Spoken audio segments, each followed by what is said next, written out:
the Robot Ripper. You may know me from my YouTube channel.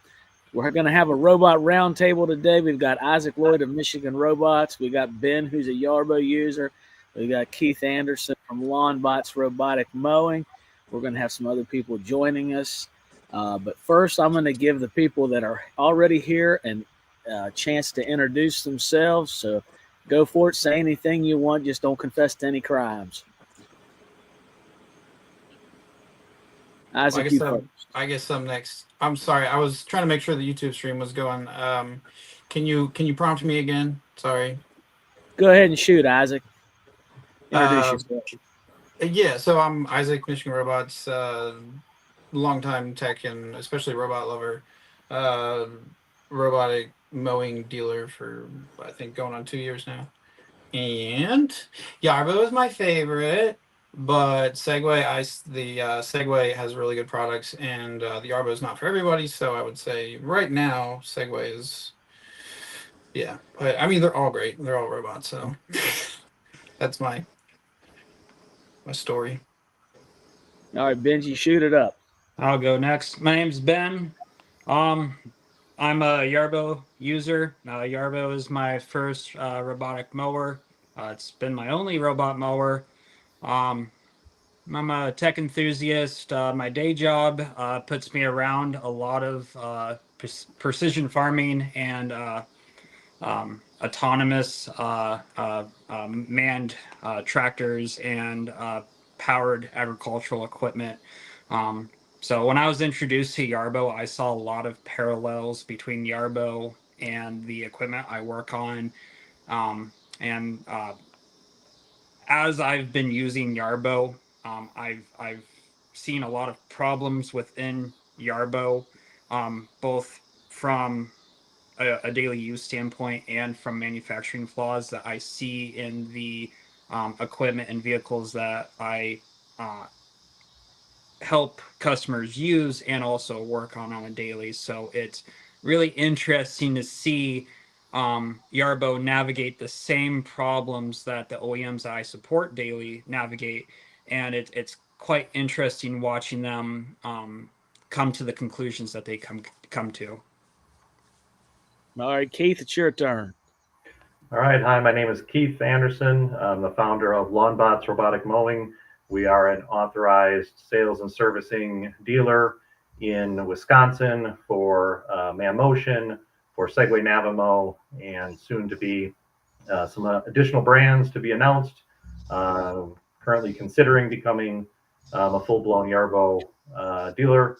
So definitely, if you would like any further information on my business, my website is lawnbots, LAWNBOTZWI.com. Check it out, and I'm looking forward to a good conversation here today.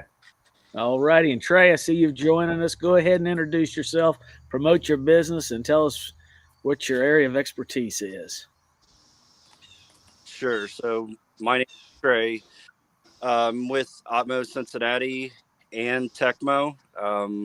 Basically, the robots that I represent is Sunseeker, Yarbo, and I just now getting into FJ Dynamics, which is more of a commercial robot, big guy. Just got it unpacked yesterday, so haven't really got to play with it a whole bunch, but I've been doing this for about 10 years full time, and have taken apart and put together and came up with solutions for just about everything to make sure everything continues to work. All righty. Nobody else is ready to join yet. First question for everybody. What are the big takeaways from 2025, the good and the bad? What you've seen so far. I think this is probably the third biggest year since RTK came out. And what did you notice? Where did you see the improvements, and where did you see things not in the areas that are not progressing as fast as maybe you thought they would? Oh man, I'm gonna get the curse of the first word every time, aren't I? The biggest developments in 2025, what could be going faster? I think Limo coming onto the scene, slowly coming online, but surely, was a pretty big happening in the world.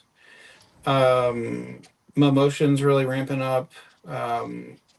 Not just marketing, thank goodness. I don't, yeah. But also, I think they're really they seem to be building things out. But Keith could way more talk about that. So I guess Yarbo continues to be an enigma in terms of. I think they just announced potentially they've put the granular spreader on hold. So they're kind of. I mean, I think they knew they were gonna buckle under the weight a little bit in terms of Overpromising. not like the timeline, especially like all these things are technically feasible, and so I, as an engineer, definitely can tell that you under like you have like 100 technical things, and you tend to only estimate the time that it takes for like 3 to 5 at a time, and then you put it together, and you're like, oh yeah, it'll only take us 4 months, and then you're like, I don't know, you just I guess it's a bit of optimism. So that's something I guess. Investors want your progress. When you have investors, they want you to tell them that you're doing 100 things at once and that it's all going to be done on a certain deadline. It's the way that it is in every, and they fall victim to it just like everybody else. The boardroom wants answers, and you better have them. Yeah, and it's usually at the detriment of getting a. They usually ship a product that, and I've seen it firsthand with some of the OEMs that I support. You'll ship a product to meet a deadline, and usually you make sure the hardware is, for the most part, 80%, 90% there, and then the software on the other hand is 30% there. But hey, we can hot fix it, we can patch it, we can solve that later. But we just need to make sure that we can get a product shipped to meet a Q4 deadline or whatever. And I've seen that play out firsthand, and I've seen that kill market share. So it's we've seen it play out with Tesla. Tesla's the perfect example of that on a very, very large scale. You just say something, you say you have something, and then you just try to figure out how to put the wheels on the car while it's already driving down the road. I've learned that to call it, I just call it vaporware. Until it's in my driveway on a pallet, it's vaporware. Vaporware. That's great, vaporware. Yeah. Hey, Keith, I do have a specific question for you. What do you think about the Luba Mini's removable battery, and what do you think it means for the big one next year? Do you think do you know anything? Are they coming with a removable battery for the big one? So I don't have any insider information regarding removable batteries. I think that removable batteries has been something that the customers, in my personal opinion, removable batteries are a kind of an overblown feature. But I mean, the customers just time and time again have asked for it. I'm not saying that it doesn't have its place, but I think there's a ton of emphasis put on it. The reality is that the batteries, I mean, being, they are replaceable. They're just not user replaceable. But I mean, I think a lot of people put a ton of emphasis on batteries as if the batteries are the Achilles of these machines. And for the most part, I haven't found that to be the case. I mean, the batteries are the least of most people's worries. But in terms of to answer your question directly, I think having a removable battery, I think is a good thing from the customers' impressions. Like that's what they want. I think it can be helpful in some ways, and I'm pretty sure that it's going to be something that they're gonna come out with, because that is just one less thing that they have to worry about, having people sending these machines to service centers to get battery replacements when they are needed, which again probably aren't needed as much as. Is the battery the big question is whether that battery is going to last 3 years? which is the warranty period now. Because if it doesn't last 3 years, they're going to pay, or you're going to pay right after the 3 years is up if it lasts that long. And I think that's the concern of people. And I can understand that. I mean, I think people's concerns. I think they think of batteries because batteries have been something that's been in a discussion over and over again with electric vehicles, with other types of equipment. The battery just becomes the point that everybody wants to kind of point at. I mean, like I said, I haven't personally noticed a lot of degradation that happens. But again, it really depends on the operating environment. You have machines that are being operated in all kinds of different climates, and so I think that a battery that's in Central Texas is under a lot more stress than a battery that's in the Midwest. So to that end, I think a clear path to the cost and the replaceability of the battery, whatever that may be, just having people know what it is. And I've answered that question a bunch of times online because people say, well, the battery. And I'll say, well, here, if you need to replace a battery currently in a Luba 2X, this is exactly what it costs. And it's somewhere in the neighborhood of $400, and I could get it done for you, But again, having it be user replaceable and have somebody be able to see, I can purchase that part. The part is $329, and I can just pop it in the slot. I think it just gives people a lot of confidence with it, and that's always a good thing. So I have no problem with that. All right, let's get to Trey. Trey looks happy. His team won by 1 point today. So, what have you seen this year? The good, the bad. What's your takeaway from this year? I definitely think that there's more innovation, more people. I'm sorry, can you hear me? Yep. So I think there's definitely more innovation in things that are happening this year. So it's definitely encouraging that companies are going after it, but it still reinforces the whole rule of the first year. You are a unofficial, all of the growing pains, and unfortunately, you may end up being stuck with the first version of something like Yarbo, and then they finally come out with the Yarbo Pro after we have had to deal with the module and how difficult it is. It's kind of discouraging from a customer standpoint and a dealer standpoint, because I'm the one that has to stand behind that product and explain to the customer, like, yeah, I know you don't want to buy another module and you probably will never use this module again, the one that you purchased at the beginning of the season, but unfortunately that's the rate of technology. Is there something new that comes out pretty quick? So the law of basically the first year that you're the beta tester still holds true. Okay, from the 3 dealers, I would like to know. Hang on. You can't be talking about my favorite robot without me having a chance to rebut. That'd be like if I said Segway or Sunseeker's just a piece of crap, and if you buy it, you basically made a mistake. I think the Yarbo is definitely for a very particular user for sure, but I and it's a tricky thing. You talked about the Pro coming out versus the Razor Blades on the previous version. I mean, Razor Blades are standard across the industry. I mean, it's not like they committed some faux pas there. Literally, people are upset because they came out with something better than, or ostensibly. I'm a firm believer in, you get what you inspect, not what you expect, and believe it when you see it and all that. But ostensibly, if it is better, like, who cares? I mean, you bought the Razor Blade version. I mean, it does the job. No, it doesn't, Isaac. They marketed this thing to cover 6 acres. It's not a little Segway designed to cover a quarter of an acre in a manicured subdivision lot somewhere. There is no chance that design was ever going to stand up.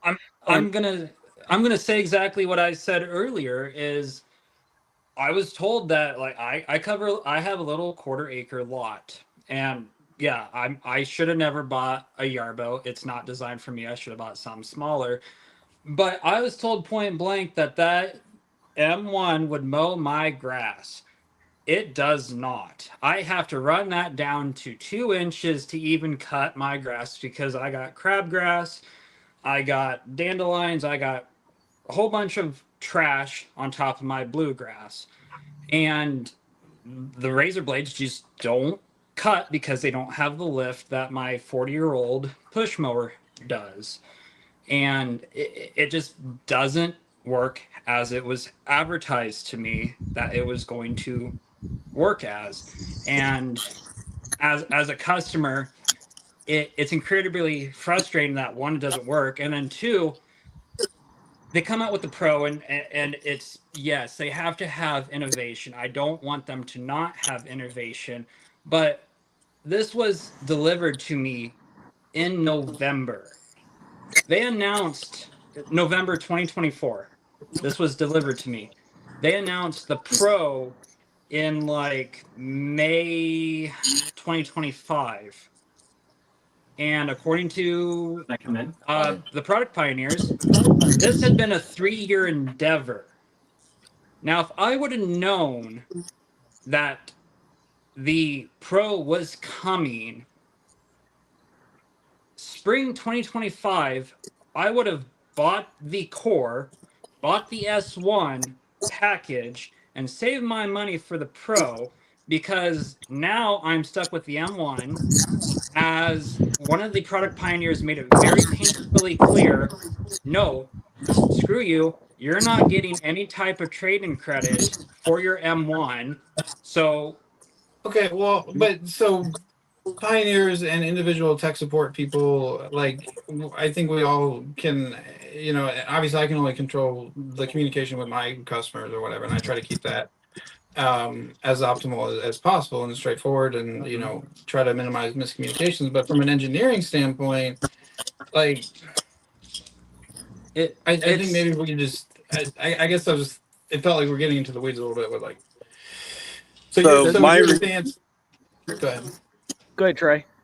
So you're fine. Yeah, my response to Isaac is that no, I completely agree that the razor blades have been the standard, and they work really well with the plastic wheels that Husqvarna had, or something like that. We didn't ever experience a rover that actually had a track system.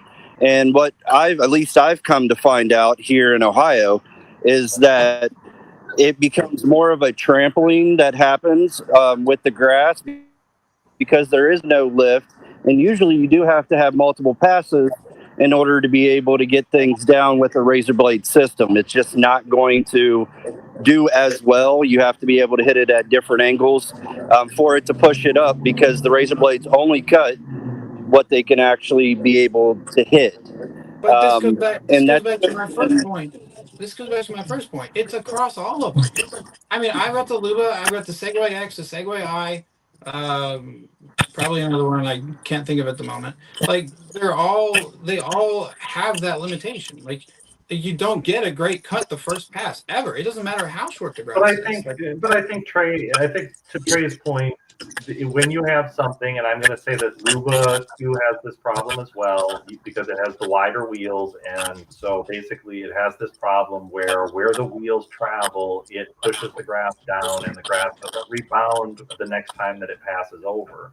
So the advantage that something like a Husqvarna or even a Segway has is it has the very thin wheels, and it has the casters on the front that don't push the grass down very much. And so when the razor blades come by, more of the grass is still standing up.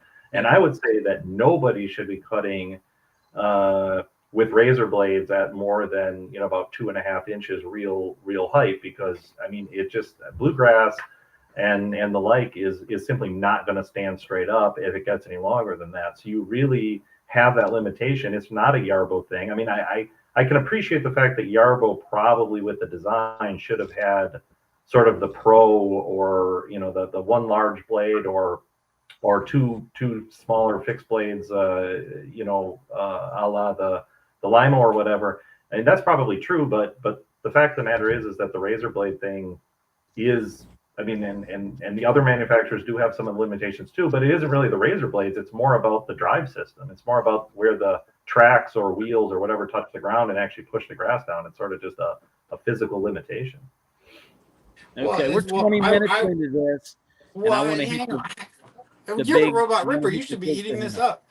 What? Said you're the Robot Ripper. You should be eating this up. Well, I agree with everything that's being said here, except for some of the things you said. I'll let that go. We're disagreeing here.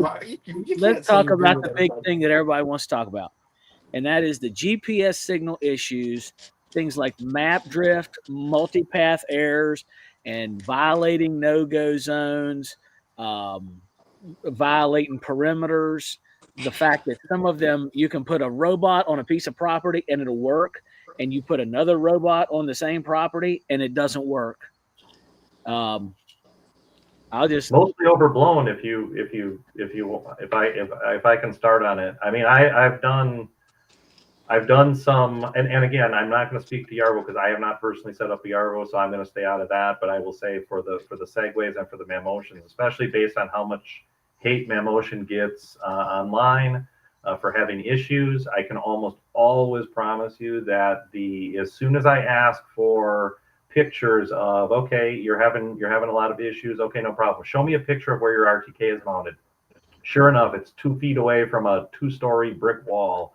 It's under a tree canopy. It's mounted on some wiggly fence post or something. I mean, so basically, you get a rock solid RTK base position, and then you get your rover out there, and then you watch your positioning, and really, I mean, these things can do pretty amazing stuff, especially with the vision backup to be able to get themselves back to signal. Is there, and there are some limitations to it. We've had these solar storms that seem to really mess things up for a couple of days, but I mean, that's not the fault of the robots, So I really think a proper installation and not setting the robot up to fail, whatever brand it is, just really negates a lot of those the issues that you mentioned. Keith, let me jump in here real quick. Sure. Have you had anyone a customer that you have had that it was an absolute total brick, and it didn't work? You had to send it back, and you've had problems.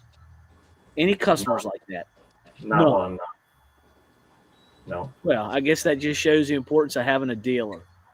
Trey's gone away for a second. Isaac, what do you think? Explain multipath errors. Why are we having people? We've seen them run off in ponds. We've seen them. Well, okay. So honestly, I think Ben might be better for this, but maybe as a layperson, I could at least interject my knowledge that there could be any number of probably half a dozen issues that all appear to the user similarly, i.e. loss of GPS. It thinks it's somewhere that it's not. It can be a network issue, it could be a firmware issue, it could be a hardware antenna issue, it could be signal processing error, it could be the multipath error, it could just be like an end-trip delay, it could be the satellites themselves. I mean, to try to diagnose any one common thread, we'd really have to talk to the manufacturers and say, what are you guys finding? And I just haven't gotten around to asking that question. You would need to have machine level logs to attribute what's going on with each unique failure. Because one thing with a failure, a violation of boundary on a Yarbo, a machine that ends up in the lake, that behavior is the exact same. The forensics that go into figuring out what happened with that machine is the exact same thing I do on my day job with $1.2 million tractors, planting rigs that mess up. That if for example we had a tractor, organic farmer, he was pulling a cultivator running in between rows on RTK guidance line, and this was the exact same guidance line that he planted on, just offset. It was 30-inch corn, offset 15 inches, so he's riding right in between the rows. Well, tractor saw something, did something, and skittered off 20 inches, pulling a cultivator, and proceeded to ruin 20 rows of corn across 10 feet. corn that was at V5 growth stage, and it does it once to fluke. It does it 6 times across 4 machines. That is something pretty severe.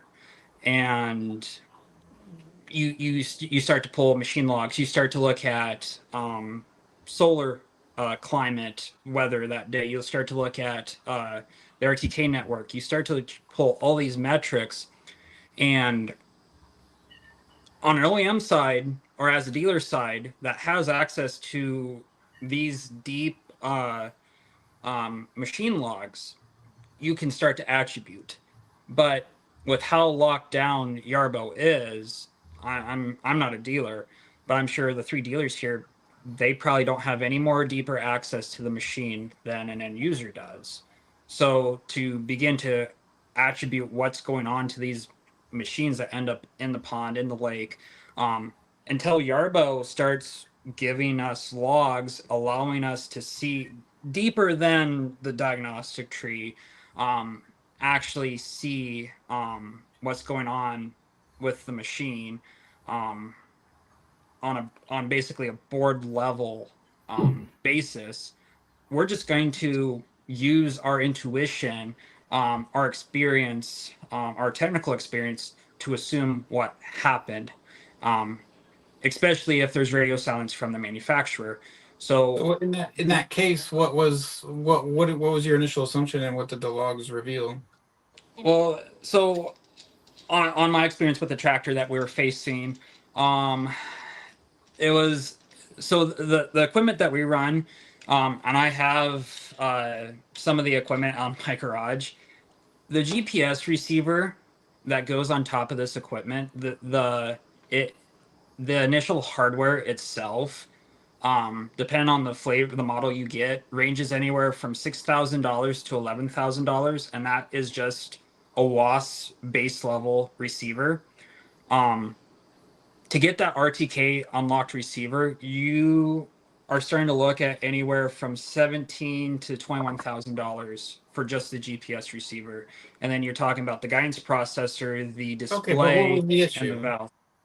So the issue on my tractor that I was facing was that the geometry. So you need to know where that GPS receiver sits on that tractor in relation to where the axle is, where the basically the geometry.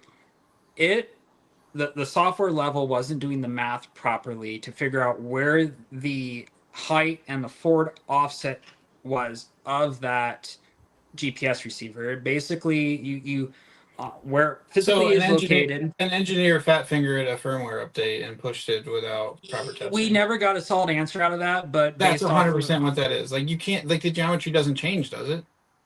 It does. So it does, though. The end user can go in and tell it, because based off how you ballast the tractor, or if you relocate that receiver is 148 inches in the air, 63 inches forward of the rear axle.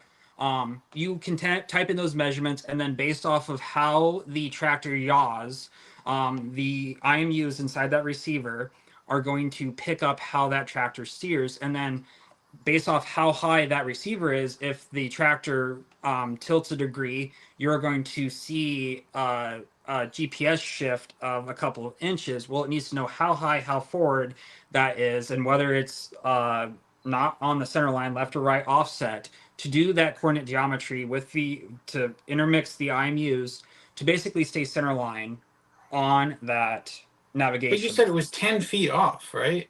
No, it bumped a handful of inches off. But if you're on if you're on corn that is planted on 30-inch rows, and you're 15 inches off, and you jump 22 inches off, your cultivator is ripping into the next row. Well, I think you're just, I guess, confirming my point that, like, even you as a dealer and with, multi-million-dollar equipment, you couldn't get an answer from the manufacturer. They're just like, oh, it had something to do with something. And I know how that is, because I do the exact same thing. Not with this type of equipment, but I'm just it's optics. It's every OEM you go to, and I can't say for or against, but every OEM you go to, they never want to say that they messed something up, because that means that now you suddenly have now you're telling the buyer who buys not only this $1.2 million piece of equipment, they've bought $500 million worth of equipment every year, that hey, this Yeah, color of equipment it's too is dangerous. It's too having dangerous issues. to admit culpability. Exactly. Hey, It's I want to interrupt here. Trey, can you hear me? Yeah, I can hear you. All right. Hey, I want to ask a question that I asked Keith before we get sidetracked with their technical discussion over here. Have you had any customer that we're had a brick answering your throw question robot that very you couldn't get thoroughly. going? Sorry. Have you been able to keep every customer going? Yeah, I've been able to keep every customer going. It's more of obviously getting a whole lot of help from tech support from any of these companies is going to be very limited. You actually find out real fast that they most of the time don't even know more than what you know. Actually being out in the field, knowing from trial and error and constantly having to diagnose things, I've learned quite a few tricks and quite a few ways of being able to get things back up and running, and also managing customers' expectations. So some customers are a little bit far past where they think this robot should be a landscaper and not a mower. So then they want things like it mowing right next to a wall, which is not going to happen. You have to manage their expectations. But yeah, I would say that there's definitely tricks to the trade, and having 10 years of experience, I can usually work through it, and haven't had a customer yet that I've had to say, hey, I've got to give you your money back. This just doesn't work. Okay, I want to ask you and Keith, what do you all see when the firmware updates come out that everybody talks about on the message boards? Well, I mean, my advice. So, I do think to Trey's point, setting expectations is huge from the very get go, which is why I don't. My sales model is basically consultative right out of the gates. I really don't sell anything to somebody that I haven't at least talked to about how do you plan to use this. What is the area you're mowing? Give me your address. Let me run a satellite on it real quick. Let me make sure that I understand what it is that you wanted to do. If I can physically set foot on the property, I want to do that just to really understand what are you trying to accomplish, and is this machine even going to be the right machine? And I mean, 50% of the time the customer's on the wrong machine out of the gate. So from that standpoint, set expectations, make sure that we're getting them the right machine for the job, and that we're going to give them all of the support that they need to either self-install it properly or get out there and do a full-blown installation. And as far as firmware upgrades, I basically tell all the customers, don't set yourself to auto upgrade. Make sure that if you're happy with the way your mower's working, unless they're going to push a force upgrade on you because there's some kind of serious issue that they're trying to deal with or something, just let it sit there. And because there's almost always some other kind of tweak that's going to come, that's going to be the version 10.2, 10.3, whatever it is, that you're gonna want to wait for. So if it ain't broke, don't fix it. If it's working, don't upgrade it. But that's part of my advice. And it's always nice when people get extra features that they didn't have before. But the problem is that, and I think this is all the manufacturers. I guess I would say that Segway is the probably the best in terms of putting out polished firmware, but they've had a few clunkers that they've put out as well. I think it just has to do with their testing environments versus the real world. They test things in certain environments, and I know that they have beta testers, but apparently that's not a big enough cross section of machines to be able to properly test. And so they end up with these unintended consequences. Then they have to roll back. They have to, put out a new one. It has been a little bit of an issue, and I genuinely wish that they would get that under control, because it certainly does shake people's confidence when they get a new update and then all of a sudden the machine is working worse than it was before they hit the upgrade button. What do you think, Trey? Well, hang on. So Keith, do Momotion and Segway both allow you to opt out of the auto updates? Well, you you can opt out. There are certain updates that basically are much more persistent than others. I don't know exactly what the difference is between which ones show up on the literally like basically make you bypass the screen before you can do anything else. Segway's been a little bit more pushy with them, but I think it's also been a little less important because theirs are usually a little less buggy. So from that standpoint, you can for most updates. I know Mammotion put out a big one, which was the one that everybody was really talking about that there was a lot of problems with, and it was a forced one. I mean, pretty much you couldn't use the thing unless you bypassed the screen a whole bunch of times and like restarted your app. And then that, of course, was one of the ones that had the most problems. So it can be a little frustrating, but I will just throw in one thing about that. I absolutely, again, so I had customers, calling, texting, emailing, asking what's going on, and to be able to just give them an honest, upfront answer about it and tell them, here's what's going on. This is what the other customers experience. Here's how we've been able to deal with it. I think is huge because the customers don't really care. Like they're not interested in the technology behind it. They're not interested in how the firmware upgrade got screwed up. They just want their mower to work properly. And so the quicker you can get them to where they want to be, the more happy they're going to be. And then all the other junk can get sorted out behind the scenes. Yeah, I would agree with Keith on that. Is that most customers, once you have them set up and you have them set into a schedule, they aren't really worried about the new features because they don't really want to mess with anything. They want the robot to perform, but they don't want to go in and change something and then mess the whole thing up. So for the most part, they don't really have problems with the firmware unless it is like a firmware that completely tanks everything.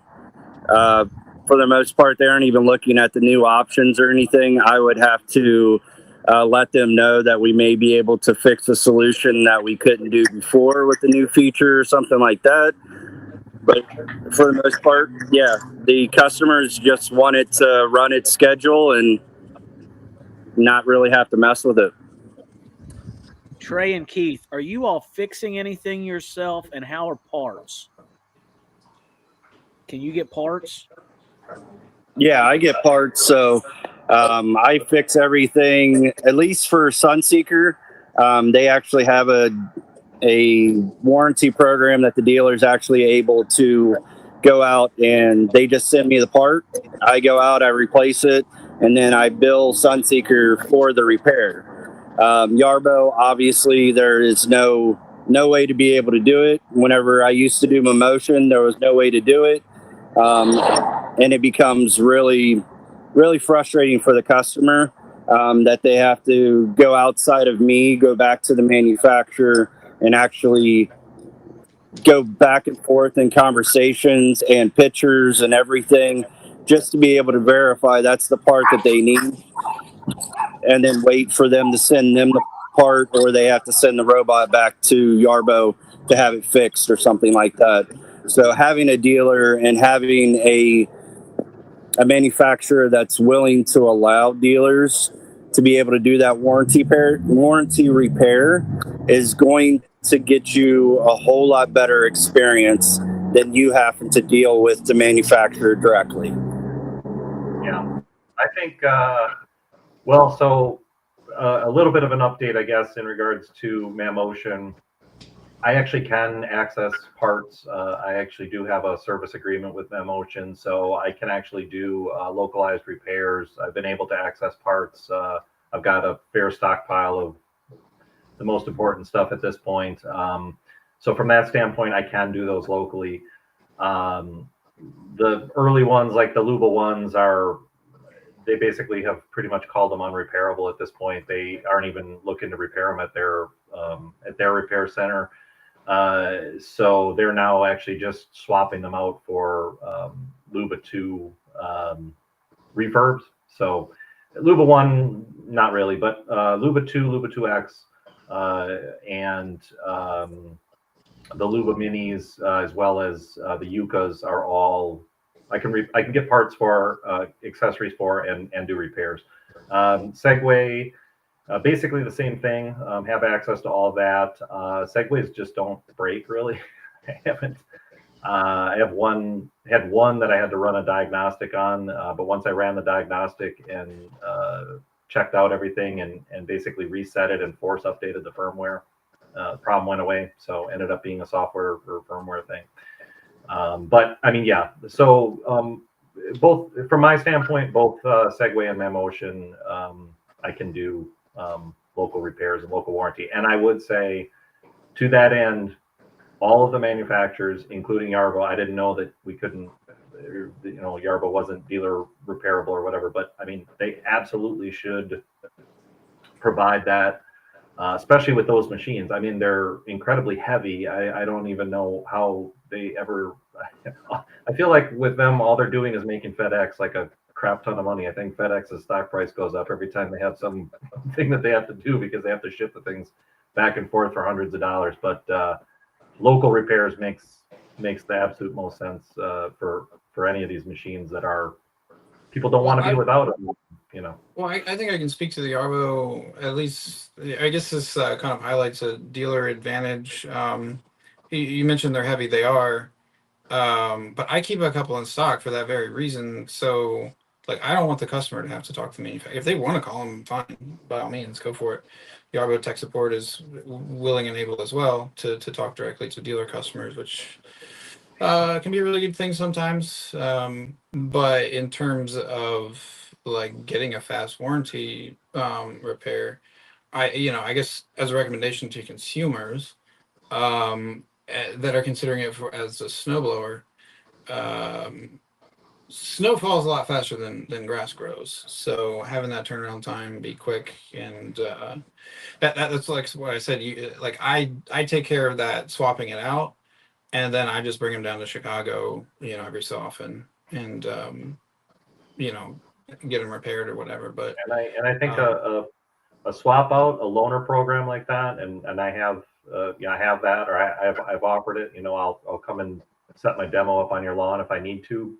Again, I mean, you have to build some confidence, especially with people who are a little unsure. They're saying, "Well, I've read all this stuff online about how bad the experience might be." You have to counteract that with something. And generally, what I'm counteracting it with is never mind the manufacturer's struggles. I'm gonna buffer that. But that's been using that as an example. That's been the automobile manufacturers.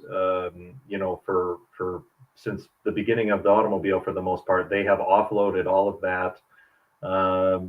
Post sale off to dealers, and people can say whatever they want about the car dealership model, but the amount of stuff that basically the manufacturers do not have to deal with because those dealers are in place, and they learn that when they try to do these direct sale models, all of a sudden they realize that there's a whole lot that goes into after sale that most of the legacy manufacturers don't have to deal with, and that's where a dealer like myself comes in and says, "Hey, I'm the top of the class. I'm gonna take really, really good care of you. You're gonna be amazed by this, and I'm the one that's telling you that. It's not MemOcean, it's not Segway, it's me, and I'm your local guy.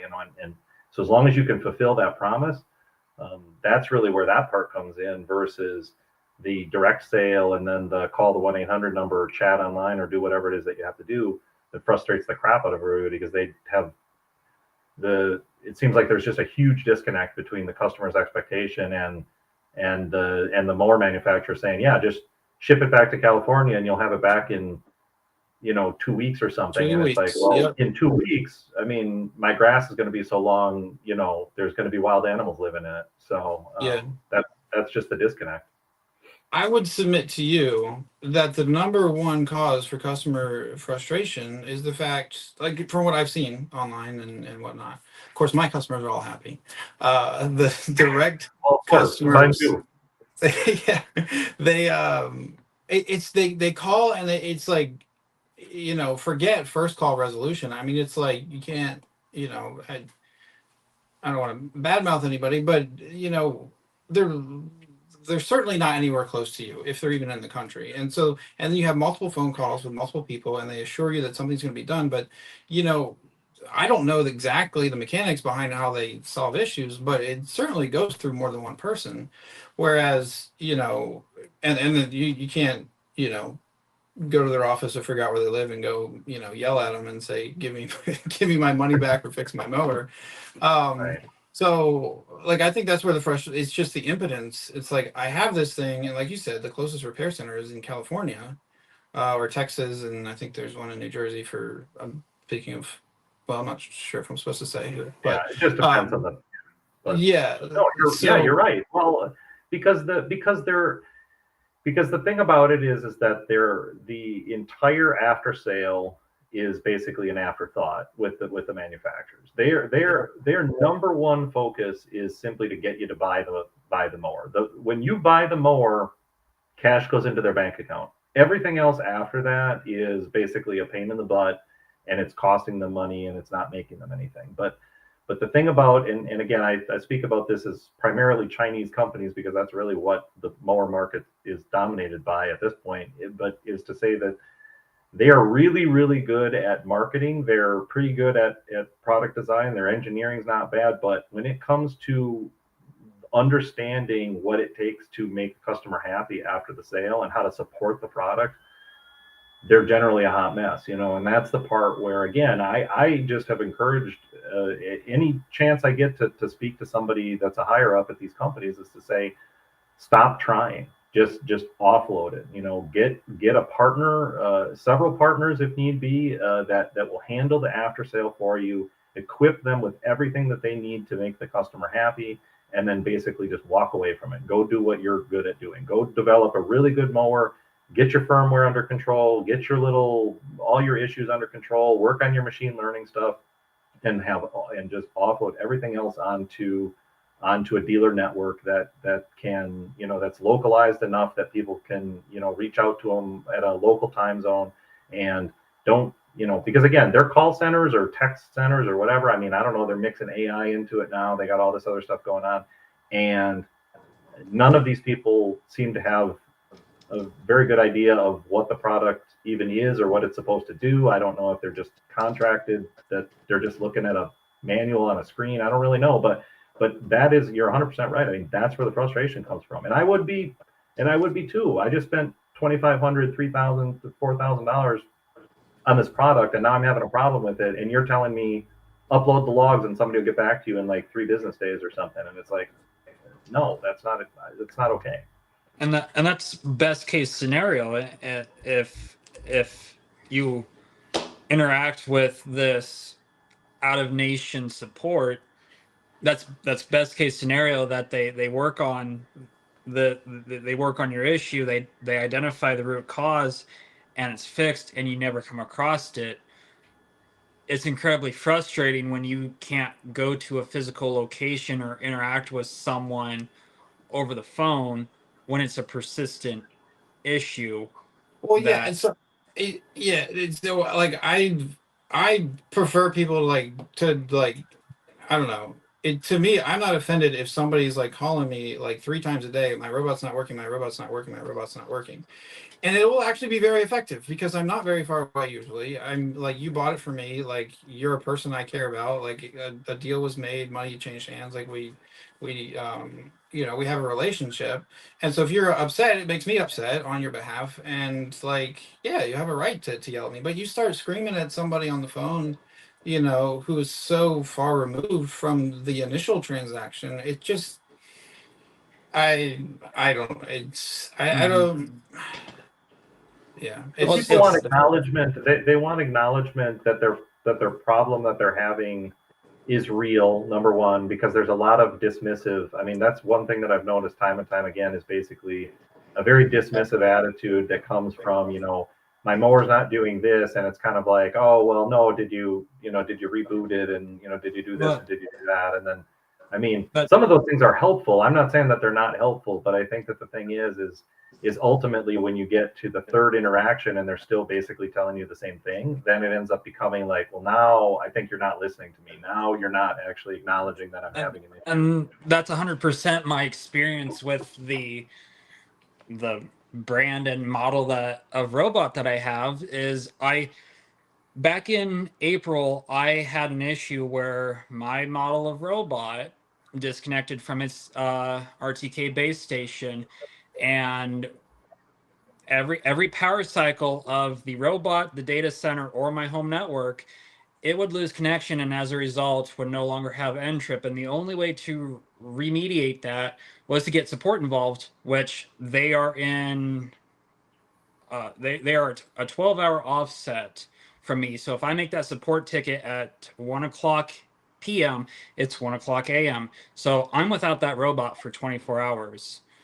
And every little stupid little thing where my network blips, the data center power cycles, the robot sits on the charging pad for too long and goes to sleep, I wake it up to go do a job, no RTK. And it'd be one thing if that was a one and done issue, but literally it's still a persistent issue. I have a ticket that is going on 200 days old that I reactivate every time it does this, and no one can tell me what's going on with that issue. And then I go into the group chat or I go into these forums and, oh, well, did you restart this? Did you do that? Did you do this? And it's like, yes, I've done this. And then it just comes back to, oh, well, it's user error. You're too stupid to own this product. And it's like, oh, okay. Right. You've Yep. made sure I never want to buy your product ever again. Not only am I not going to recommend it to anyone, I am going to be a central part in advocating against your product because you have betrayed my trust so grossly in not handling this issue at hand. And at the end of the day, no one can tell me what's wrong with my product, but they refuse to RMA anything, any of my original materials, my RTK base station, my robot, or anything involved. They refuse to RMA it. So at the end of the day, I gave this company $6,500 for a product that, one, is lackluster performance, and two, it's broken, does not perform. Yeah. No, it's got to be amazingly frustrating to be in that position and to feel like you're not being heard and you just go around and around in circles. And that I was told that this was the best product on the market, and that was after I gave him money. I was introduced to this my day job puts me in close proximity with tractors, precision agriculture, and whatnot. I was introduced to this product at agricultural show by a competitor, and the funny part is that this was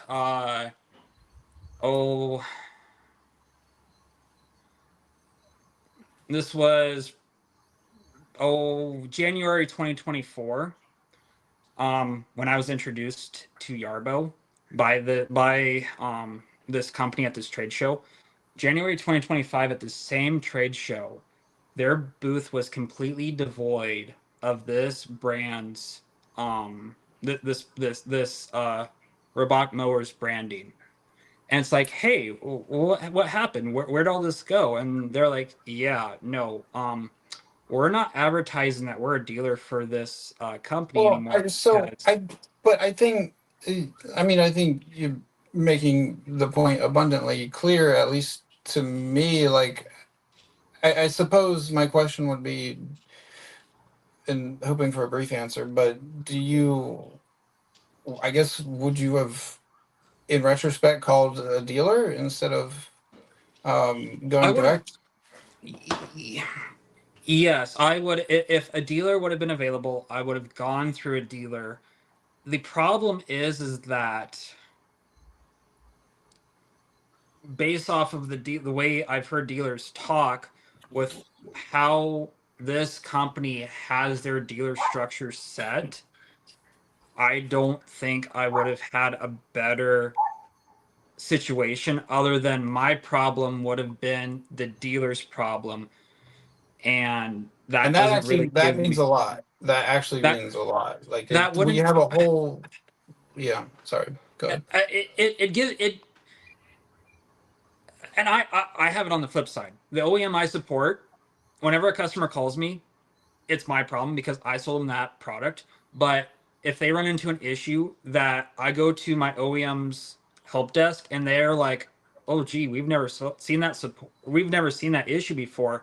We don't know what to tell you." Well, suddenly that problem that me as a dealer and the customer are having is just uniquely ours. The OEM doesn't consider it their problem because they won't offer any support.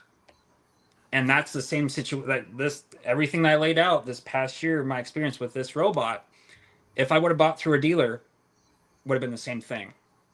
Well, I object, and I gotta block off Jeff's ears. He's robot curious. If you saw, I changed the title on our thing, but I would object to that specific comparison because these aren't $1.2 million robots. I, as dealers, will have them in stock, and they will be, but I'm not saying it's all, rainbows and daffodils or whatever with dealers.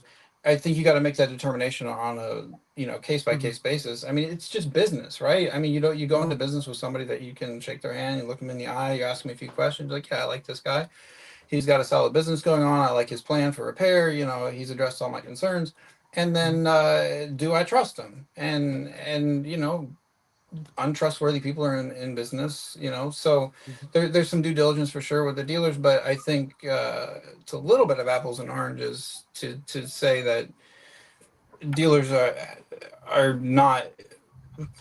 In my case, I would say I'm very well equipped to handle a plethora of issues. But the dealer, this is one thing though too, and this is where I started with my introduction of saying I may or may not become a Yarbo dealer in this particular case. The dealer has to do their own due diligence on the manufacturer to decide if they want to be in business with that manufacturer, at least based off of the information that they're able to get, and so I think for me personally, this year, again, I've done very well with two manufacturers.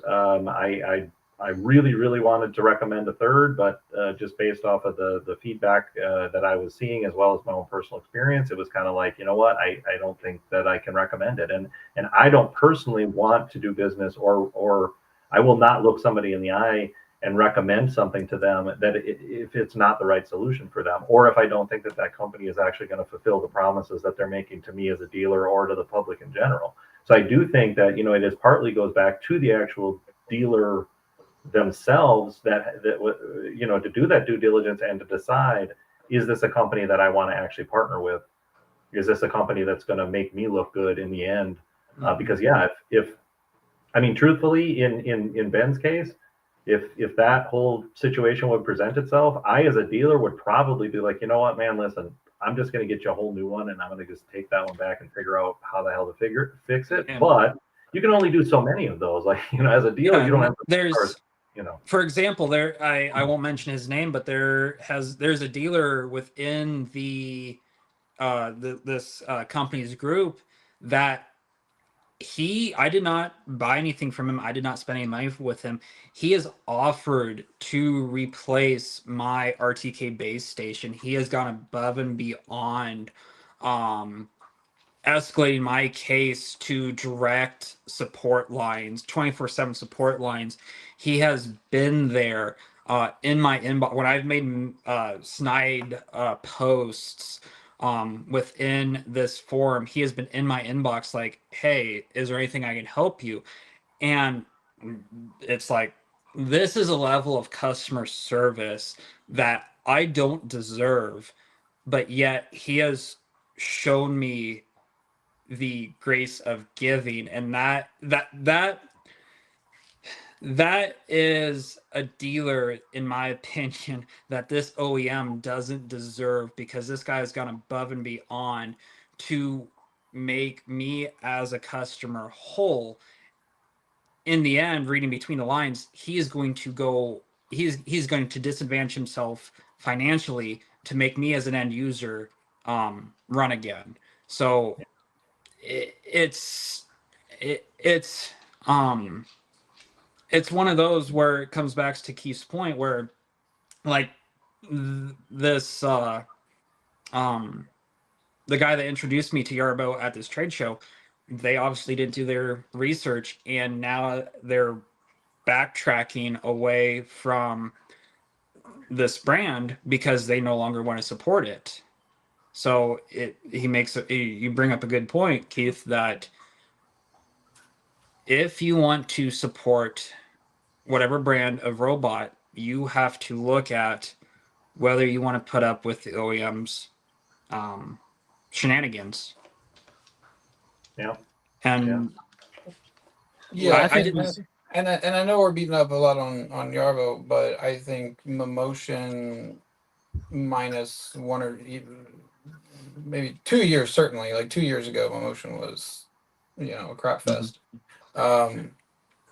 So yeah, I think it's a. Well, and I can. I think the main. Okay, so that's the thing.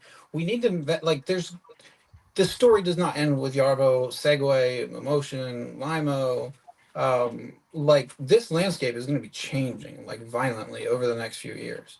There are new robot manufacturing companies coming online and dying like before anybody even sees them. So like the amount of forensic background checks or whatever, interviewing with establishing that trust. I think like I would like to see more manufacturers hop on the freaking camera, CEOs, like engineering staff, and just start answering questions and like let you gotta try really hard, like as a dealer. I mean, a lot of times you have to fly to China to go and meet these people, and of course they're busy, soldering or whatever, programming. But yeah, I think I just wish we could see more of the not behind the scenes, but like the authentic look at like what is this company. And But the thing for me is the and this is why I'm really just advocating from this side to say that if a company, for in this case, I'm going to give Segway, a lot of credit. They literally came to me and to others and said, we want to work with dealers. Like we want to put dealers front and center as part of our business plan. Our goal is to have dealer only models that will have a good enough margin that will actually make you money. You will be able to support this stuff. We will support you behind the scenes. We're going to have parts. We're going to have accessories. We're going to have we'll support you if you go to your local state fair or whatever, builder show, whatever you want to do. We're going to do all those things because we think it's important. Yes, we're still going to sell a few models on Amazon because we feel like we have to be there for volume, but ultimately these are the things that we're going to do for you as a dealer. And that was a proactive move, and so I think to a certain extent, I've pulled Motion possibly in my direction just by explaining to them, like, this is what you need to be doing. This is where I'm seeing success. This is how this works. And kind of getting them to actually like listen up a little bit from that standpoint. But I think any manufacturer at this point going forward that wants to be serious about market penetration, because the US market is just, there's so much growth, there's so much opportunity. But if these companies continue to come out with direct sales and Amazon sales, and they start to just sell disposable junk products, it's going to ruin it for everybody. And this is the thing that I think, the number one, takeaway that any manufacturer rep who watches this sees is come up with a plan on how you can make a profitable and successful dealer network that will represent you and will do the right things for your company. And that's going to be the path to serious market penetration and serious customer satisfaction that you're not going to get in any other way, in my opinion. so in your opinion, this might be a dirty question or whatever, because I know you have, but I guess maybe in 2 years, is somebody going to be more happy with well, actually, Jeff, tell us your situation, and you tell Jeff which one is he going to be more happy with in 2 years. If he chooses to buy a robot, he's got other things set up right now, but if he chooses to go with the robot, which one do you think he'll be happiest with in 2 years? Well, I might be a little bit out of the norm as far as clientele. But I mean, the number one thing that I care about is the quality of my grass. And that's something that I don't hear a lot of, from, the different videos and marketing from these mowers. It's battery life, it's standard, standard motion and robotic, controls oriented. So my question is really has been and continues to be is there actual product readiness within the market itself, or are the finer details of actually controlling motion getting in the way of like what's important about mowing grass, and that is mowing grass.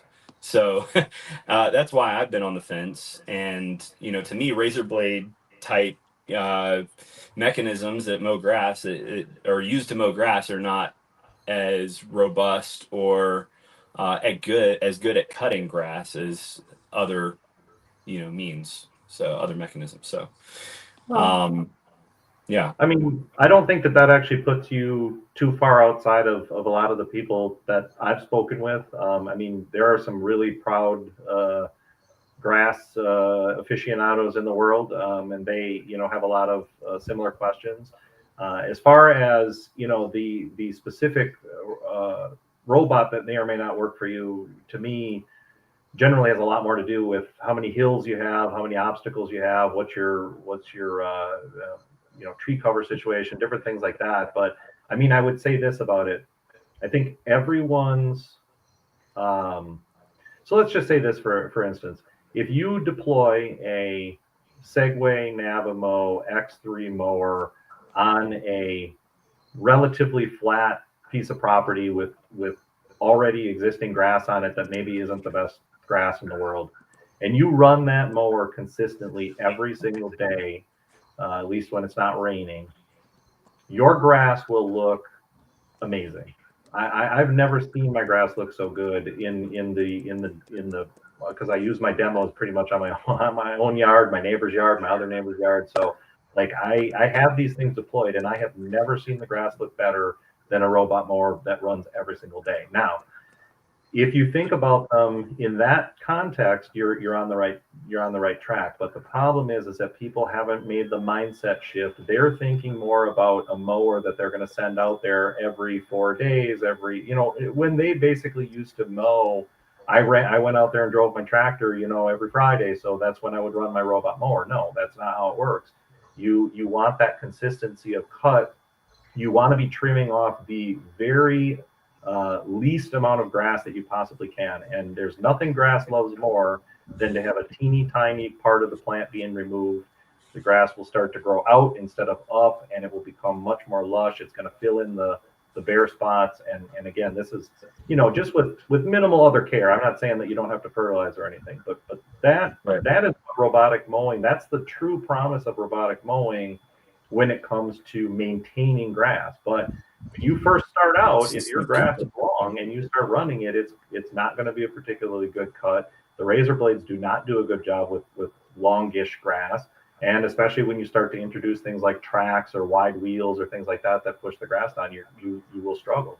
But if you can live with a shorter cut and you have no problem running that mower every single day, I think robotic mowing is going to make your grass look fantastic. Okay. Yeah. I mean, for a bit more context, I have about, I think my lot's 2 acres. I think the sod is right at 1 acre. On one side of the house is like a field that I sand leveled. I have a reel mower. I mow at 15 millimeters, fertilize, and I maintain it like I would a fairway.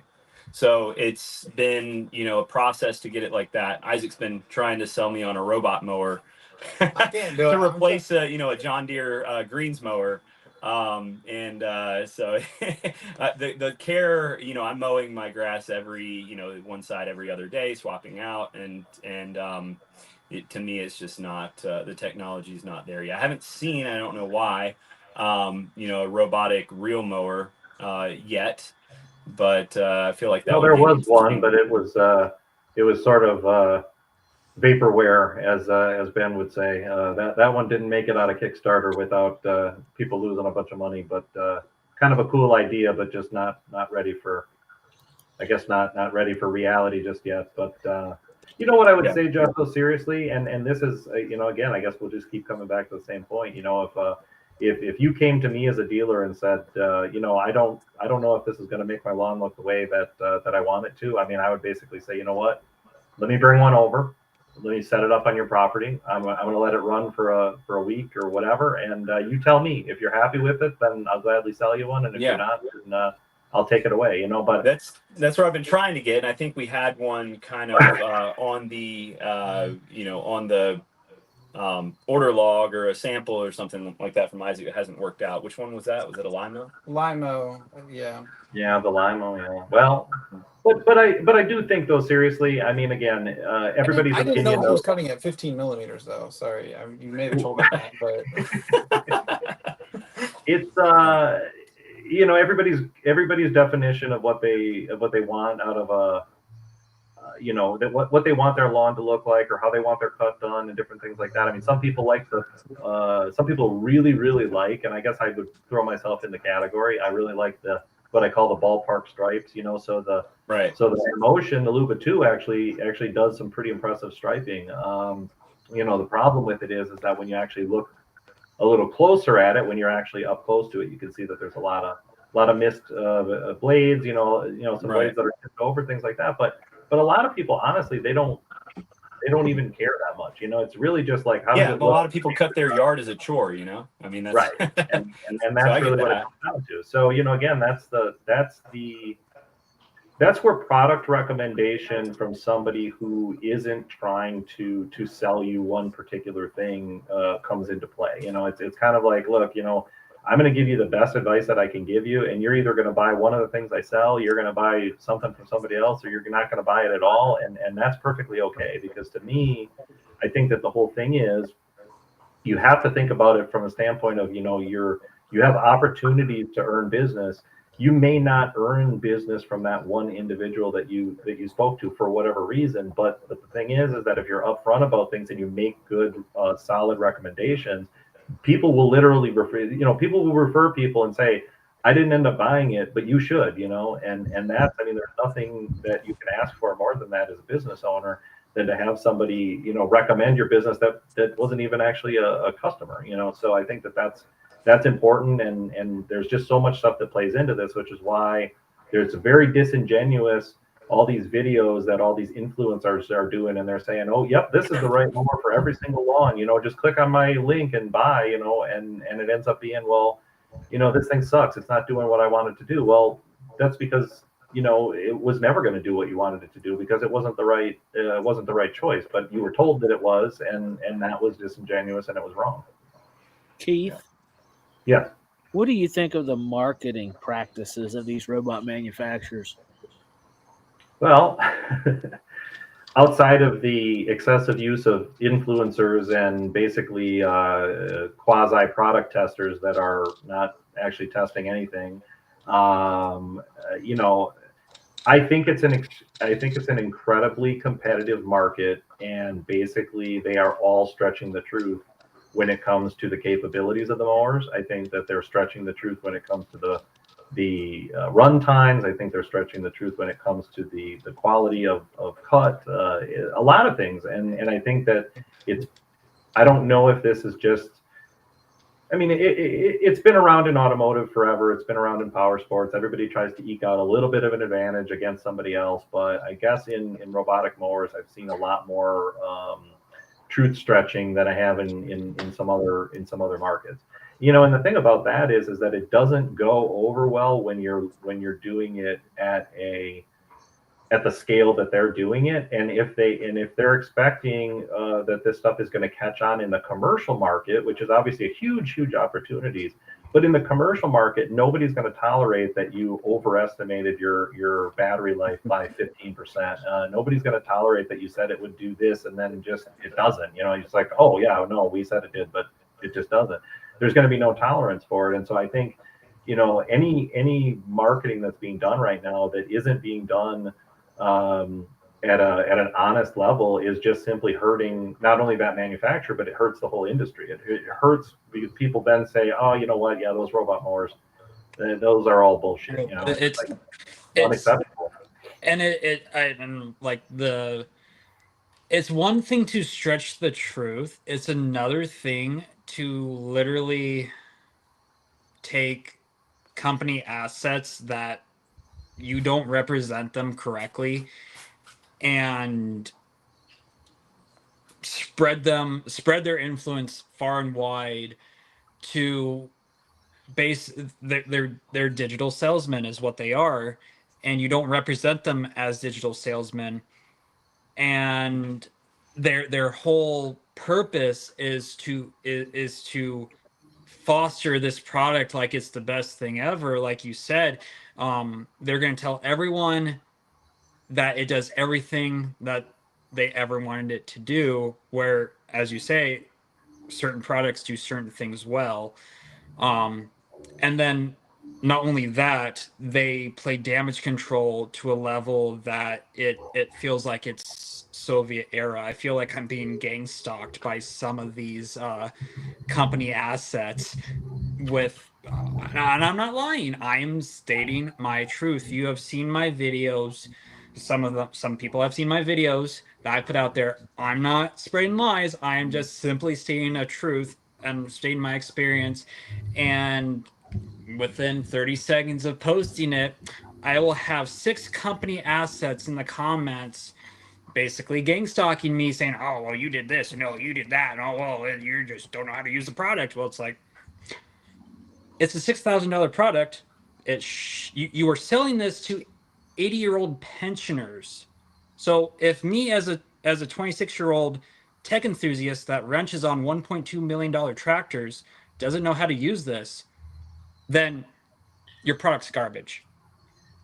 Yeah. If I No. can't use it, no one else can. The Is my digital well, I mean, and honestly, the influencer thing across, I mean, all Well, kinds of different industries is BS. But I mean, the brand that I have, they took that digital influencer and took it to a whole new level. I have never seen this level of KGB agent level of influencer. No that's OEM. actually a very good. It is a very good description of some of the tactics, and I know exactly what you're talking about. I do know about all of the whitewashing when it comes to not allowing comments to be posted in official. I know that there's been some actual threats of lawsuits and things with people creating There's groups. there is one other OEM, and I'm not going to name drop them, but this is the brand that there was a video created by Louis Rossman about this brand, because this brand did the same thing that the brand of mower that I own. They did the same thing with the KGB level or style of influencer, and it ended very poorly for this brand. Just putting that out there. So, at the risk of being accused of being a part of the system or whatever, I would propose an alternate theory as to these so-called company assets, which they very may well be. I admittedly am not part of the inner crowd. I can only speak for myself, and I can say that when I stand up for Yarbo, it says right on your thing, Ben, you're a Yarbo user, so you can just say it. I stand up for it I'm because waiting for my cease and desist letter. there you go. I didn't say it. But no, I mean, it's because, like I told you at the beginning, it is personally, it is my favorite robot, and it's not because of the mowing, it's because of the core design of it. And And well, hang on, let me yes, finish the thought. exactly. I I will say have that it is a beautiful. The core is a beautiful. I was one of their biggest fans with the core, with the S1. My relationship with the brand, with the product, did not fall apart until probably the 3rd week with the M1 being attached. And it's a theory that I have that this product, it was snowbought back in like 2015. From 2015 up until like 2022 when they rebranded to Yarbo, this whole thing was engineered, designed from the ground up to be a snowblower. So all these problems that we've been seeing, is because it was designed to be a snowblower. So like the battery overheating issue, well, we wasted so many years and so much R&D to keep the battery warm, to use this special chemistry that performed very phenomenally in cold climates, that we never thought that we'd run this machine in the heart of Texas in 100-degree heat in a blazing sun. Why? Because it was designed to be a snowblower. The whole or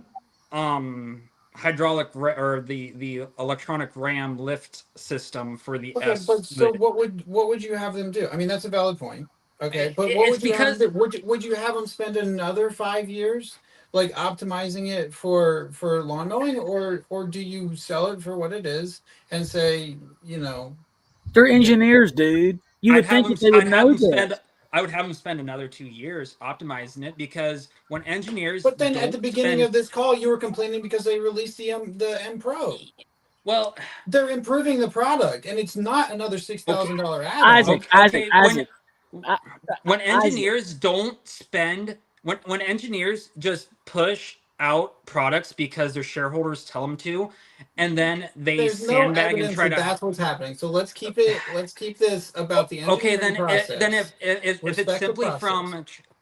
from, trying to stopgap hemorrhaging money. So okay, our batteries are designed for cold weather usage. We know that they might fail under hot weather usage.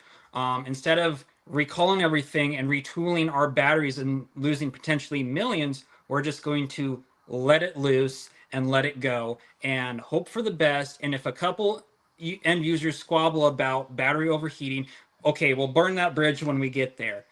When engineers have that mindset, we have doors fall off airplanes and we have airbags that kill people.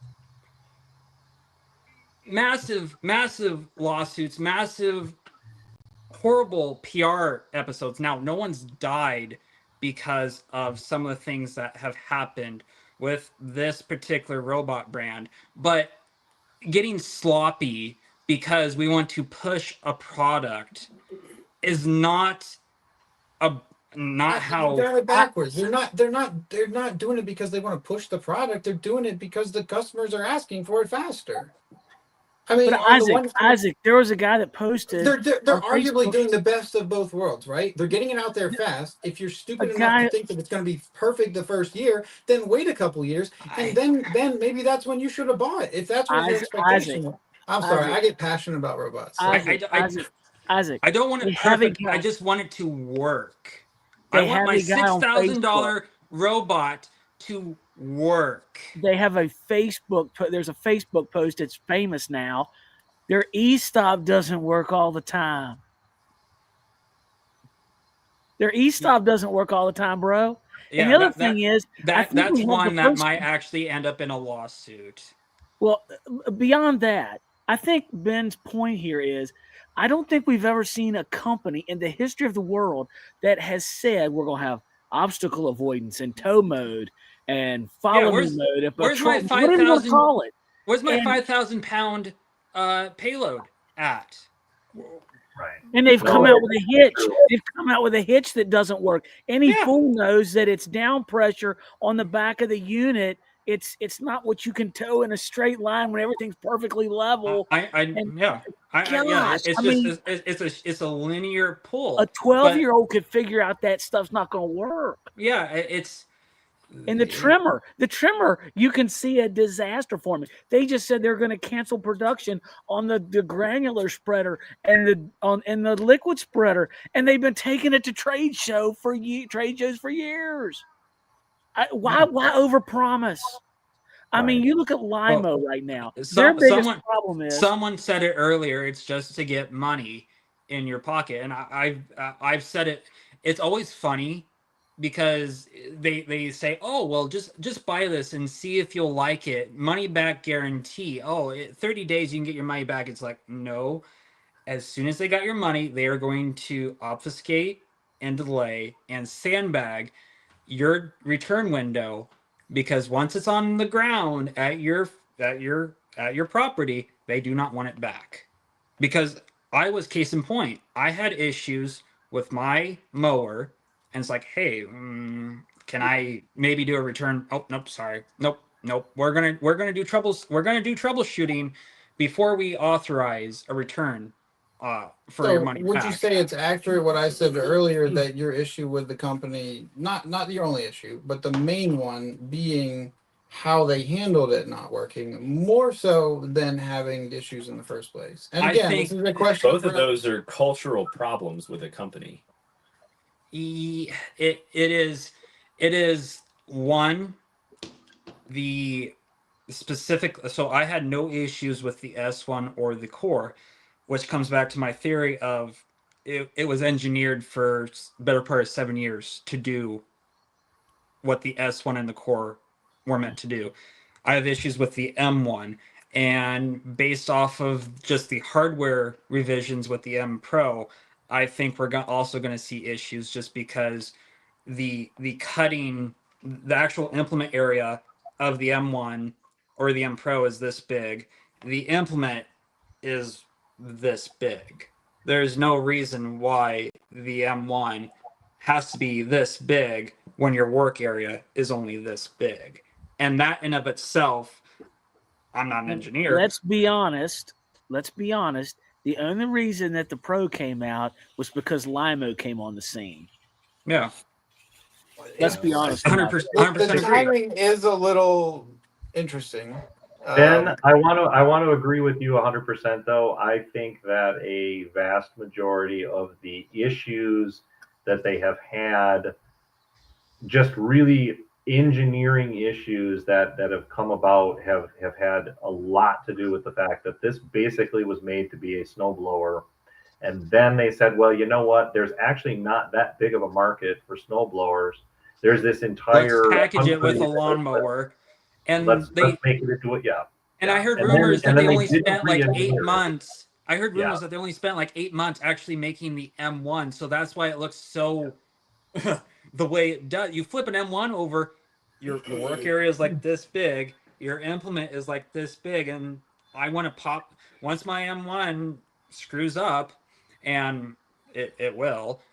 I'm gonna pop it open, and it's gonna be just empty space. You're Ben, gonna have some M1, PCB. I was there about the M1. I was always very curious why, with that large of an actual unit, why they didn't just load it up with a third blade, a third cutting disc, and things like that. That actually would have made it. It would have given it an actual competitive advantage instead of just sort of being a very Rubik large. clone? I mean, right? Well, because you said you have a quarter-acre lot. I mean, the machine itself takes up about a tenth of your lot just sitting there.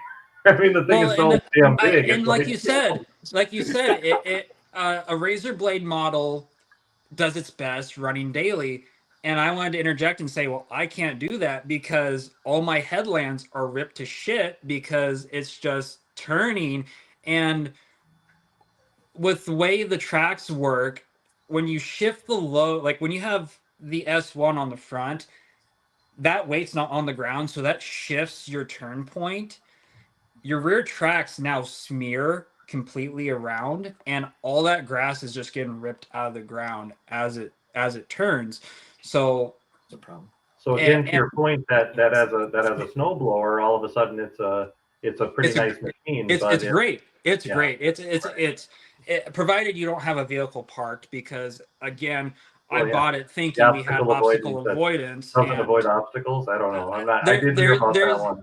There's a customer that I keep bringing it up just to troll. But like last spring, he said that he bought it for his apartment, and it ended up eating one of his tenants' cars. It ate the bumper off his tenant's car, and he posted a photo. And I just thought it was so hilarious that, like, how do you knock on your tenant's door and say, "Yeah, my robot ate your car's bumper"? well, I think it's obvious that the battery's not suitable for mowing. The deck is not really. The first deck was not suitable for mowing. The machine is too big for a small thing, for a smaller lot. First and small, it, okay. Well, what? And it doesn't have one, obstacle avoidance. Well, and I brought this up to do GPS guidance, because that's what it is. My OEM does it. countless other OEMs that run precision guidance do it. DJI does it. It's not hard to figure out. Um, Put an A-B swath or a curve or a multi-swath or adaptive curve. All these other brands have different names for it. And based off your implement geometries, you can figure out your turn radius and whatnot, your overlap and whatnot. It's not hard for them to do that. And then your headland management, how you make your curve, is not hard for them to do that either. So for like my lot size, I got a lot of shallow, deep dead ends. So like on the side of my house, I got a very deep but very narrow passage, and when it has to do 0 turns back and forth, it's just a mud pit now. And people say in the group, well, just use dead ends. It's like, why should I have to do that on a $6,000 robot? Why wasn't that algorithm baked into the guidance day one?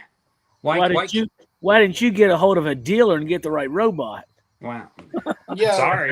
Thank you. Sorry. Thank you. I'm just There you go. I am All right. just a stupid, ignorant consumer. User error. Hey, User stick to wrenching on $1 million tractors. Yeah, I'm just You paid to be. Bottom line is, you paid to be a beta tester. I mean, this is somewhat common in we talked about this. But it's somewhat common in different things. But I get what you're saying, but I specifically did not go through the Kickstarter. I bought a commercialized product. I did not buy no prototype. I agree with you. I don't agree. This is the problem. I think everyone has their threshold and by having their and by them having that attitude so and that quiet. No, but you know what? Because it is a little bit frustrating, and here's the thing about it, because they will get, and I've already seen people talking about, well, they're finally introducing a certain cut pattern or a certain feature or a certain something like that. But these things are all things that honestly are they've been asked for so long. I mean, the where's cycle toe is mode? so long that Toe people mode are is so easy to do. You just take an implement geometry, the width, your bar distance, how far back from the tow hitch to your application point, so we can figure out our turn radius. It's simple stuff. Like someone mentioned FJ Dynamics. I'm going to take a note that Benji has volunteered to write tow mode for Yarbo. Give me the SDK, the source code, and the API, and I can probably have it done in a week. Actually, now you're talking my language. SDK on that thing is truly what they need to solve this, because all of what you're just an API, just an API for Home Assistant, because they'll probably never give you an SDK, because some people, and it's a real concern that if Yarbo goes under, this hardware is bricked because you need API calls to make the server work. So it'd be nice if there was an SDK where like I could local host this to make the app work, or I could put whatever firmware I wanted on this board to do my own thing, knowing full well that concern with all of them at this point, though. That once people found out that they had all kinds of weird malfunctions happening, and they figured it out, they traced it back to the fact that they had their router set with a firewall to block traffic from China, and all of a sudden their mower doesn't work anymore. Then they start to realize how much data transmission actually is going back to the manufacturer servers. So I have my Yarbo system on a specific VLAN because I run it through a Unify system, and the amount of telemetry, we're talking gigabytes a month of telemetry data. Yeah, I've Wiresharked it as well, but it doesn't go. That's unnecessary. No, it's unnecessary. And it's like I know there's cameras. Like unnecessary traffic. It's a huge as a customer, as somebody who is the head of OT networking, and like I will never have that much traffic going between my house and China. Yeah, it's like full stop. So for example, I used to do. If they're not going to China, FYI, they're AWS servers in the US. Who knows where it goes from there? You saw all that crap that happened with Azure, right? Like I used to do consulting with a drone. I used to help with selling spray drones, and that company now is, and every other spray drone company is struggling to get DJI drones. DJI drones now has basically a soft ban in North America where you can't get them through port because DJI drones were phoning home to China. And no matter how much DJI promised that we weren't phoning home to China, Just like they're not selling drones to Russia. Oh, we're not. The optics on a Chinese manufacturer having telemetry data leaving the country is horrible, especially with the current administration we have. Which is the whole reason I set up Home Assistant. Yeah, but the current administration we have, as soon as it gains some type of media attention that, hey, this brand of Chinese mower is sending gigabytes and gigabytes of telemetry data out of your home network back to Shenzhen, China, what's going to happen?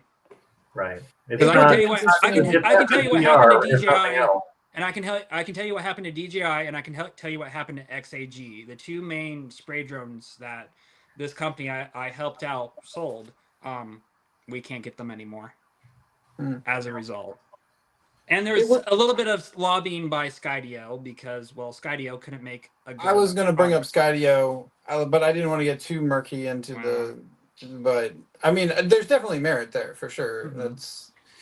It would be interesting to do some network sniffing on multiple. It's on my to-do list, but it's, Yeah. Hey, Keith. Yeah. Got a question for you. What do you think about Dream and Roborock getting into the robot mowers come spring? Well, I mean, number one, I doubt that they have any intentions of, just based off of their current selling model and service model, I don't think they have any intentions of engaging local dealers. So big red X for me on that one. The other thing is, everybody thinks that robot vacuum cleaners and robot mowers have so much in common. They're the exact same thing, and they're just they're outside the house instead of inside the house. And I really disagree with that. The concept is roughly the same, but again, you're introducing, instead of being contained in four walls, all of a sudden you're out in the universe. Now you're introducing GPS. You're introducing so many different variables that can happen that do not happen in your bedroom. So they kind of fix the thing where the robot vacuum gets stuck under your couch or whatever. But obviously that there's just so many other things that can go sideways out in the world. And I just don't think that the technology is necessarily comparable. So just because you're successful in one realm doesn't mean you're going to be successful in the other. That being said, possibly the products are going to be amazing, but of course I would say to myself, because I'm already seeing it. I just saw the press releases from where they were the Roborocks were discussed in the show in Berlin, I think it was, and it's the same exact thing. This is the answer to everything. We fixed every single problem. There's no lawn that this won't dominate. And so again, just a whole lot of major promises. So until I actually see some real world results, I'm going to have my doubts. Well, I think that's a good place to end it. Well, my hope is that we can get together and have good-natured, albeit heated sometimes, discussions about whose robot is best and what ultimately is going to be in the best interest of the consumer. And as you said, though, you got to see it to believe it. So hopefully we can incorporate some live footage here soon. It should be easy. This was the first time, so camera setup was all questionable and show stuff. and tells. We can do some demos. We can do some show and tells. We can do different things like that. I mean, like I said, I'm down for it. I think that the market, like I said, is so ripe for just major explosion. I definitely want to be a part of advocating for the dealer models, and also just to kind of cut through some of the marketing BS, because again, that type of stuff doesn't help anybody. It puts you in a position then as a consumer where you end up kind of like Ben, and we don't want that. I would like to see people embracing the technology, living with it, loving it, and recommending it to all their friends. And I think we can get there if we can as a group collectively kind of push push things in that direction, I think maybe we'll all be better for it. Well, and Yeah. it's one thing to, as me, it's one thing to have a negative experience. It's another thing as a manufacturer to ignore that negative experience and not take. I hope that the OEMs that were mentioned here today pay attention and seriously they don't listen to respond. They will listen to understand what we said today. That would be fantastic. Well stated.